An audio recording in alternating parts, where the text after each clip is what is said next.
Shrimad Bhagavad Gita chapter 4 श्लोक 13 and 14।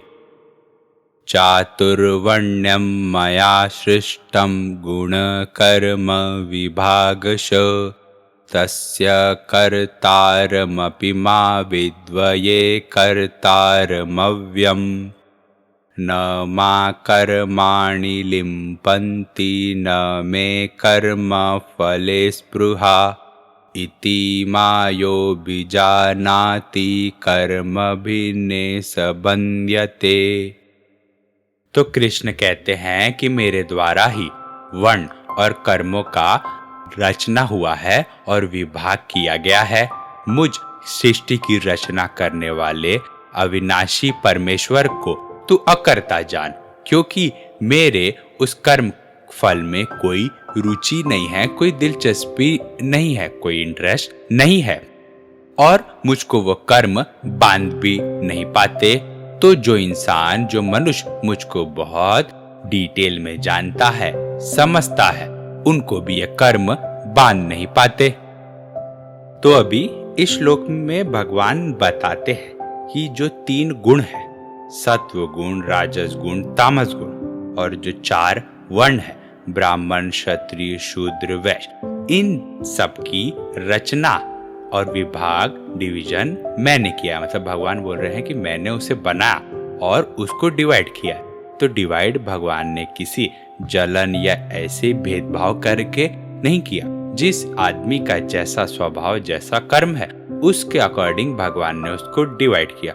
अगर इंसान कोई ज्यादा सात्विकी है, जो एकदम गोल ओरिएंटेड इंसान है, जो गलत काम नहीं कर रहा है, जो आलसी जो है नहीं, जो काम कर रहा है, जिसका उसी में ध्यान है, तो वह सात्विक इंसान, भगवान ने उसको सात्विक के कैटेगरी में डाल दिया है।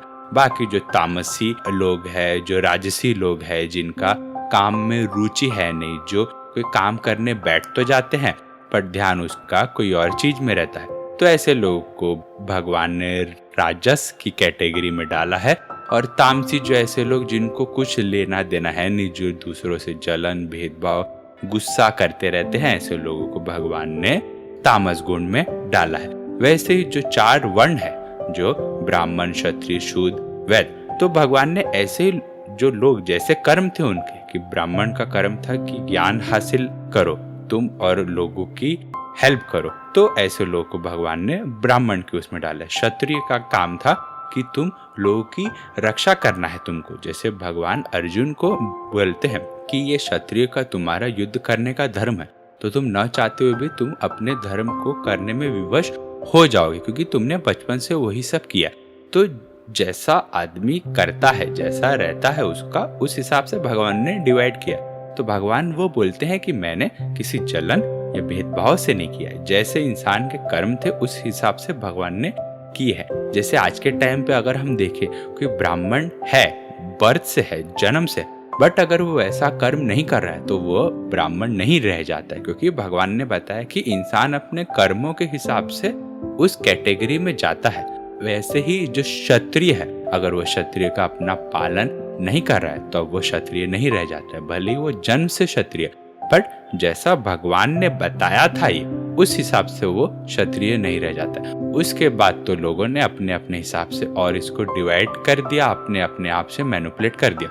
बट जो भगवान ने जो रचना की थी, इन्वेंशन किया था, जो डिवीजन किया था, उसका ओरिजिनल बेस यही था। उसके बाद भगवान बोलते हैं कि मैंने जो सृष्टि बनाई, मैंने जो कर्म बनाए, मैंने जो वर्ण बनाए, तू मुझ अविनाशी परमेश्वर को अकर्ता जान। मतलब मुझको कर्म फल बांध नहीं पाते, मुझको उसमें इंटरेस्ट है नहीं, कि मुझको ये है नहीं कि मैं कोई काम कर रहा हूँ तो मुझको उसका रिटर्न चाहिए, मुझको उस कर्म के फल में रुचि है नहीं, और वो कर्म मुझको बांध भी नहीं सकते।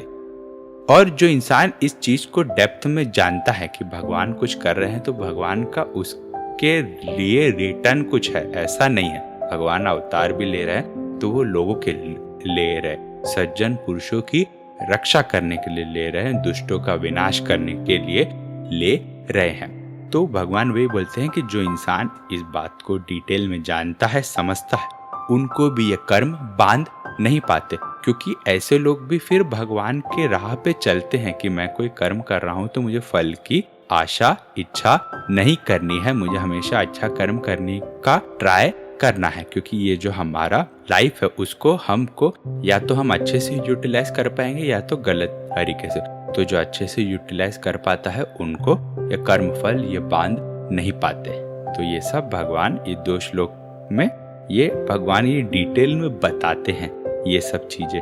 तो अगर कोई बोले कि हिंदुइज्म में सनातन में कास्ट के बारे में बताया गया है, तो ये श्लोक में उसका आंसर है कि भगवान ने कर्मों के हिसाब से बनाया था कि कैसे किसके कर्म है वो वैसा वैसा उसका डिवीजन है, ठीक है, ना ही कि कोई जन्म से है और वो वैसा नहीं कर रहा है फिर भी उसका वर्ण ये है। तो इसके लिए हमें अपने धर्म के बारे में चीजें मालूम रहनी चाहिए एज इट इज, जो भगवान ने बताया वो, ना ही कि यहाँ वहाँ से पढ़ के 1-2 मिनट का कुछ यूट्यूब पे देख लिया, रील देख के हम असली ज्ञान हासिल नहीं कर पाएंगे। अगर हमको ज्ञान जानना है तो हमको एक प्रोसेस से गुजरना पड़ेगा। भगवान ने 18 चैप्टर लिए, 700 श्लोक लिए अर्जुन को ये सब चीज़ें एक्सप्लेन करने की, और हम सोचते हैं कि हम यूट्यूब पे 1 मिनट में या इंस्टाग्राम पे 1 मिनट में रील देख के हम इतनी बड़ी बड़ी चीज़ें समझ जाएंगे। अगर समझ पाते तो भगवान फटाक से अर्जुन को एक्सप्लेन कर देते, क्योंकि ये सब बातें युद्ध के पहले चल रही थी। युद्ध करना था, सामने फौज थी, बहुत बड़ी आर्मी थी, वो आर्मी के सामने भगवान ये सब अर्जुन को बता रहे थे। अगर ये इन्फॉर्मेशन इतनी शॉर्ट रहती, इतनी इजी रहती तो फटाक से 1 मिनट में बता के ख़त्म कर देते और युद्ध चालू कर देते। बट भगवान कृष्ण ने ऐसा नहीं किया।